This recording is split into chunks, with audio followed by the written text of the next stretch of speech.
어제 트럼프 대통령과 푸틴 대통령의 종전회담이 있었습니다. 3대3 회담으로 시작해서 3시간여 만에 종료가 되었는데요. 언론에 공개된 내용을 살펴보면 딱히 확실한 성과는 없어 보입니다. 유의미한 내용이 전혀 없기도 하고 추가로 젤렌스키 대통령도 함께하는 자리를 마련해서 매듭을 짓겠다 정도인데요. 아무래도 종전까지 가는 길이 험난할 것으로 예상되네요. 현재로서는 회담 전과 후가 다름없는 상황입니다.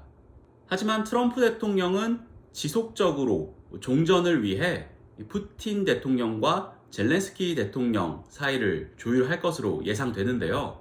트럼프 대통령의 대선 공약 중 하나이기도 하고 실제로 우크라이나 러시아의 종전이 미국에 직간접적으로 좋은 영향을 끼치기 때문입니다. 전쟁이라는 지정학적 불확실성 리스크가 사라지면서 경제 활성화를 얻을 수도 있고 전쟁 이후 재건을 위한 다양한 산업군의 수혜가 예상되기 때문인데요. 하지만 일각에선 종전보다는 오히려 지금처럼 신냉전주의로 가는 것이 미국에 더 큰 도움이 되는 게 아니냐라는 일부 의견도 있습니다. 종전이라 하더라도 러시아는 언제든 우크라이나 또는 제3국과 분쟁을 일으킬 수 있는 나라이기도 하고 그래서 일시적인 종전은 큰 의미가 없다는 거겠죠.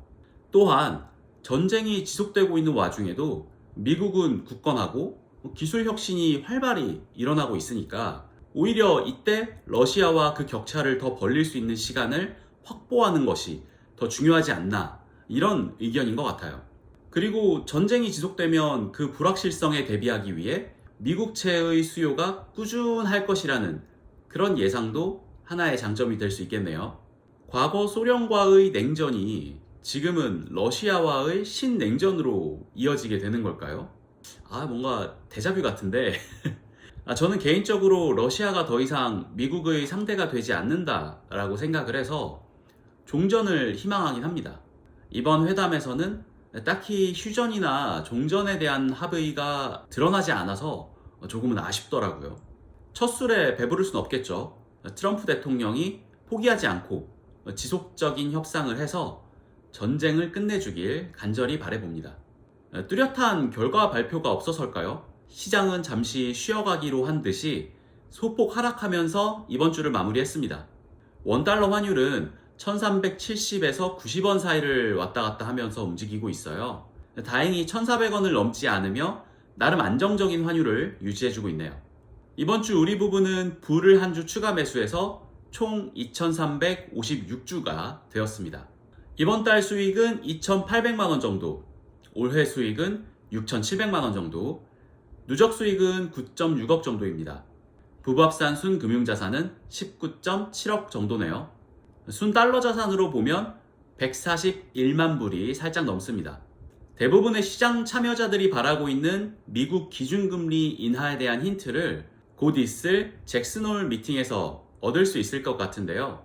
연내 금리 인하 가능성은 올해 초부터 꾸준히 언급되었으나 갑작스런 관세 폭탄 그리고 관세 협상이 지속되며 아직까지 감감무소식이었습니다. 이제 관세 협상이 어느 정도 마무리되었으니 연준에서는 금리 인하 가능성과 그 시기에 대해 언급할 상황이 마련됐는데요. 과연 잭슨홀 미팅 이후에 시장은 환호할지 아니면 소문난 잔치에 먹을 게 없더라 라는 평이 나올지 궁금하네요. 개인적으로는 큰 기대를 안 하려고 합니다. 기대감은 투자에 큰 도움이 안 되는 것 같더라고요. 폭우 뒤에 무더위와 열대야가 이어지며 잠 못 이루는 날이 계속되고 있습니다. 충분한 휴식으로 다음 주를 준비하는 주말 보내시길 바랄게요. 오늘 영상도 봐주셔서 감사하고 다음 영상에서 만나요. 오늘 영상 끝!